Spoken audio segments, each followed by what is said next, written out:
So the criteria for how many bedrooms that you would have as your ideal HMO is really dependent on your personal circumstances, because there are a lot of different factors involved. So firstly, what houses are available on the market and how much do they cost? What are your personal circumstances in terms of mortgage availability? What loan to value do you want? Do you want to go for bridging finance, remortgage, pull your money back out? These are all personal questions to any landlord. Certainly to start with, a smaller HMO is very straightforward, and it's a good way to learn the ropes and get to know your local HMO officer with the council, and understand the nuances of different people living in the same house who don't necessarily know each other to begin with. Once you're up and running, then by all means develop. The reason we did a 4-bed as our most recent project was in terms of our personal goals and the cash flow we wanted. It worked very well for us. It was in a part of town that we weren't already in, and we wanted to be there. We got a mortgage on it which was much lower loan to value than some of our others, because we didn't want to pull our cash back out on this one, so we didn't need to do a big refurb job. And it worked for us. The benefits of investing in smaller HMOs are, broadly, it's less work.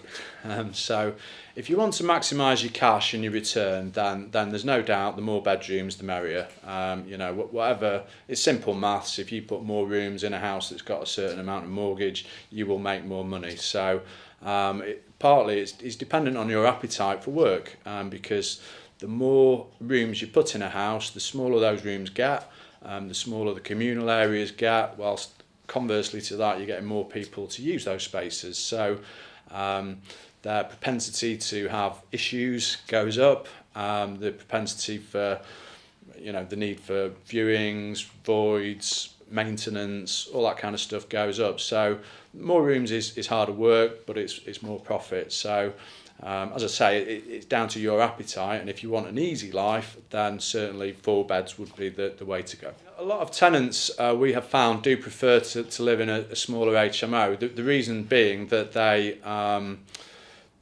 get a larger room than probably otherwise would be the case, but more importantly, they get a larger living area. So our HMOs are all very social, so we don't have houses where people spend their lives sat in their rooms. They spend it in the communal areas, having a drink, watching telly, and doing social kind of things. So in a smaller HMO, we haven't converted the lounge into 3 bedrooms. It's still a nice big lounge where they can sit and do that kind of thing. So viewings are easier. It's easier to sell the rooms, and people do like it. Costs involved in setting up an HMO are certainly room dependent. So if you are converting a family home that might have 3 or 4 bedrooms into 6 or 7, then you've certainly got a lot of building work to be done. At the very least, partitions and plumbing and ensuite bathrooms, possibly extensions and major building work. If you are doing a smaller HMO, then obviously you don't have those costs.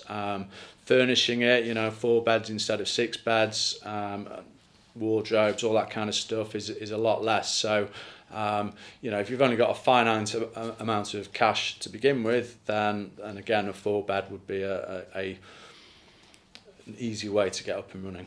The right answer of what size HMO you have and how many of them that you have is really an individual question. Everyone has a different skill set. If you're going to be the one managing those properties, then there's nothing wrong with having a 20-bed HMO, as long as you are prepared for everything that goes with that in terms of managing it. And I think you'd have to spend a lot of money maintaining it, because part of what makes it easy is having a really good standard of property, and that's going to be a lot harder. For me, our journey was really good, starting with a 4 and then doing some really big projects on the 6s with 2-storey extensions and all that kind of thing. And we're happy now to do a 4. Would we do a big one again? Possibly in the future. We wouldn't rule it out, but I think for anybody thinking about entering into the HMO market, they really need to think about how they want to manage it from an ongoing basis, not just how to start it out, because that actually is the easy bit.